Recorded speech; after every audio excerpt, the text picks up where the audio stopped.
para terminar la parte del lenguaje RDF, sería cómo enlazar recursos y cómo añadir información adicional a los recursos existentes en un grafo. Las propiedades que proporciona RDFS para añadir información a los recursos, la primera sería See Also.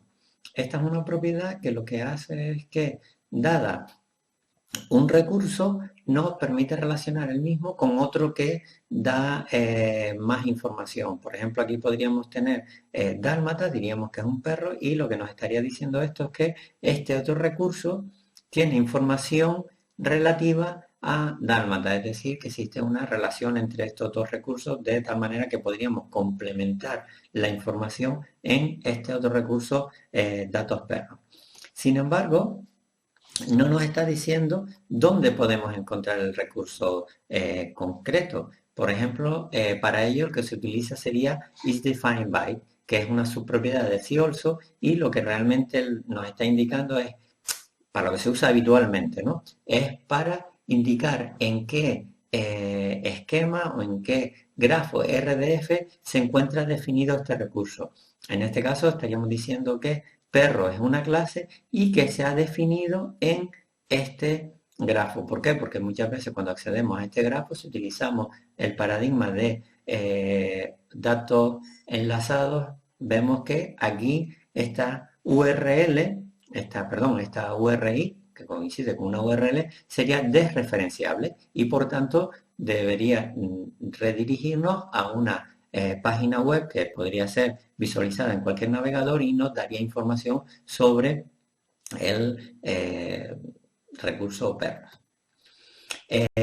Dos propiedades más que se definen en el esquema RDF para dar información en el recurso, ya en este caso no relacionándolo con otro, sino en el propio recurso, sería comment y label. Comment es un comentario que lo describe pues para añadir información adicional sobre ese recurso. Muchas veces está orientado más que a los usuarios, estaría más destinado a los desarrolladores, ya que es un comentario en cómo se ha definido o algún tipo de información que se quiera añadir sobre ese recurso, y sin embargo RDFS Label sí está orientado al usuario, digamos, de que consume esa información. En este caso es una etiqueta que la va a comprender cualquier persona y muchas veces cuando accedemos a un recurso, pues es interesante ver si dispone del RFC de Label porque nos va a dar información.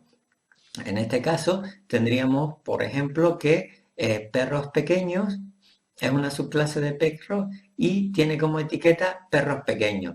Aquí la URI es todavía entendible, pero esto podría haber sido perfectamente C2 y un código alfanumérico que no tiene ninguna relación con perros pequeños. Entonces, para el usuario final, el recurso no sabría a qué se refiere. Sin embargo, si le ponemos la etiqueta label, la propiedad label, que corresponde con etiqueta, pues ya nos estaría diciendo que este recurso son los perros pequeños. Por ejemplo, en comentario, en este caso lo que se hace es una explicación más amplia de lo que sería un perro pequeño.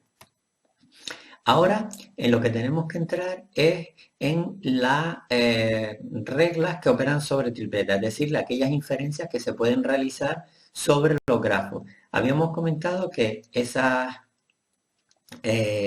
reglas van a estar escritas o pueden ser escritas en formato RDF y nos van a permitir generar nuevo conocimiento a partir del que viene definido ya en el dominio mediante un esquema RDF. Como ya se ha comentado en este tema, una de las características que posee el esquema RDF, el RDFS, es que nos va a permitir obtener nueva información a partir, de por un lado el esquema que, digamos, lo que recoge es el conocimiento de un determinado dominio y por otro lado una serie de datos. De esta manera, uniendo ambos mediante el uso de un programa razonador, nos va a obtener nueva información sobre los datos que tenemos inicialmente. Para ello, los razonadores que siguen el esquema RDFS siguen una serie de reglas que vamos a ver a continuación. Las reglas que maneja son las siguientes. Las tenemos aquí, todas en esta tabla, y vamos a ir viendo cada una de ellas. Son muy sencillas y creo que ya las hemos ido comentando a lo largo de este tema. La primera es que si tenemos que un recurso, una propiedad P, tiene como dominio la clase D y X está relacionado con Y a través de P, pues lo que se infiere, no hace falta indicarse, lo que se infiere es que X, es decir, el objeto, perdón, el sujeto de esta tripleta, X es el sujeto de esta tripleta, tendría como clase D.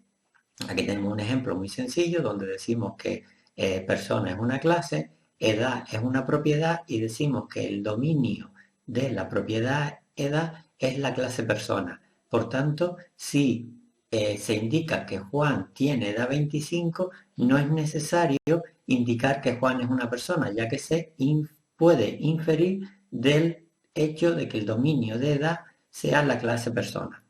Lo mismo vamos a tener para el rango, es exactamente igual, pero en este caso lo tendríamos aplicado al objeto de la relación de la tripleta. Entonces, si tenemos que P tiene como rango la clase C y tenemos una tripleta donde X está relacionado con Y a través de la propiedad P, pues se infiere que Y pasaría a ser, o perdón, tendría como clase C.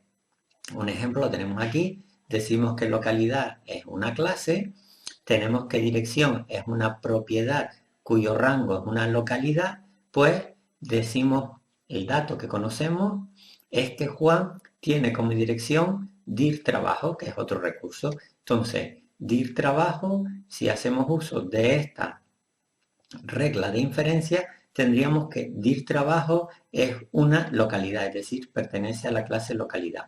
Me gustaría comentar o reseñar que esta parte de aquí, las dos primeras declaraciones, es lo que se denomina el esquema. Se fija, aquí no se hace referencia a ningún caso concreto, a ninguna instancia concreta de un recurso, como es en este caso, que sería Juan, sino que es, digamos, conocimiento general del problema. Y luego ya este conocimiento se aplicaría a estos datos para obtener nueva información. Luego tenemos la jerarquía de propiedades, ya la habíamos comentado. Si P es una subpropiedad de Q y X está relacionado con Y a través de P, pues lógicamente X también estará relacionado con Y a través de Q. En este caso, por ejemplo, si tenemos que dirección es una propiedad y calle es una subpropiedad de dirección, diríamos que Triana es la calle de la dirección del trabajo, lógicamente Triana también pasa a ser una dirección, si es una calle también es una dirección. En este caso lo que tendríamos es la propiedad transitiva, es decir, si P es una subpropiedad de Q y Q es una subpropiedad de R, pues se infiere que P es una subpropiedad de R. Básicamente aquí lo que tenemos es la propiedad transitiva que se da en otros ámbitos como el álgebra. El ejemplo sería que dirección es una propiedad, calle es una subpropiedad de dirección y portal es una subpropiedad de calle. Por tanto, se infiere que portal es una subpropiedad también de dirección de la misma manera que lo es calle. Otra regla de la que se usa es la misma de transitiva, pero en este caso para clases. Si tenemos que C, D y E son clases, si C es una subclase de D y D es una subclase de E, pues lógicamente tendremos que C es una subclase de E. Aquí tenemos un ejemplo que creo que ya lo habíamos visto. Tenemos documento como una clase, libro sería una subclase de documento y una subclase dentro de los libros serían los manuales docentes. Entonces tendríamos que un manual es una subclase de libro. Por tanto, aquí se infiere que manual también será una subclase de documento, es decir, un manual en el fondo también es un documento. Aquí tendríamos la inferencia de subclase. Entonces tendríamos, si C es una subclase de D y X pertenece a C, lógicamente al ser D una superclase de C, si X pertenece o es un miembro de la clase C, pues lógicamente también lo será de su superclase D. Y por ejemplo, volvemos a tener un ejemplo, aquí tendríamos el esquema, diríamos que documento es una clase y libro es una subclase de documento. Aquí tendríamos un dato, es decir, tenemos una instancia, ¿no? Decimos aprendiendo Java, que sería un caso concreto de un libro, es un libro. Por tanto, si aprendiendo Java es un libro, aplicando esta regla de transitividad, pues aprendiendo Java también, lógicamente, sería un documento. Indicar que en la librería que ya hemos visto, la de Apache Llena, maneja un razonador RDFS, que veremos en la clase práctica de mañana, donde se manejan estas reglas. En este caso, pues tenemos las mismas que antes y alguna más. Es conveniente que tengan esto presente porque cuando hagamos las prácticas verán que en algún caso el razonador se referirá a que ha aplicado un proceso de razonamiento indicando este acrónimo, podríamos decir RDFS1. Entonces, cuando aplican un proceso de razonamiento, aparecería RDFS1, que realmente lo que está indicando es que para llegar a esa conclusión o ese nuevo conocimiento, lo que ha aplicado es esta regla, o la RDFSA 4A o 4B o así, ¿vale? Entonces, esta tabla es conveniente que la tengan, si no presente, pues la tengan a mano para poder consultarlo cuando estemos en la parte de práctica de inferencia con RDFS utilizando la librería Apache Llena. Ahora vamos a ver un par de propiedades específicas de RDFS que ya las vimos en el tema anterior, como son aquellas propiedades que tienen un significado especial ya que se utilizan para la reedificación o lo que es el orden superior de clase, es decir, cuando nosotros queremos hacer una afirmación sobre otra afirmación. En ese caso, statement sería la clase de las declaraciones que se hacen. Subject es una propiedad que relaciona una declaración con su sujeto. Predicate relacionaría la declaración con el predicado de esa afirmación y object sería el objeto. El ejemplo de esto lo habíamos visto, por ejemplo, cuando tenemos una afirmación. Juan dice que Pedro conoce a María. Bien, entonces el Pedro conoce a María pertenecería a la clase statement y luego Pedro conoce y María sería el sujeto, el predicado y el objeto. Entonces relacionaríamos esa afirmación, su sujeto, su predicado y su objeto con estas tres propiedades. Otras propiedades o clases, perdón, que se utilizan en RDFS que tienen un significado específico son aquellas que se manejan para los contenedores. Habíamos visto lo que eran los bugs, que con los predicados RDF, LI1, LI2 y sucesivamente, pues lo que teníamos era elementos de